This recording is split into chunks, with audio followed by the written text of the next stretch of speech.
beetroot, चुकंदर, cabbage, बंद गोभी, कैप्सिकम, शिमला मिर्च, चिली मिर्च, ब्रिंजल, बैंगन,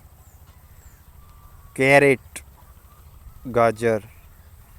टमाटो, टमाटर, जिंजर, अदरक, रेडिश, मूली, कॉर्न, मकई, मिंट, पुदीना, स्पेनिश, पालक, पोटैटो, आलू, ओनियन, प्याज, पेस, मटर, गार्लिक, लहसुन,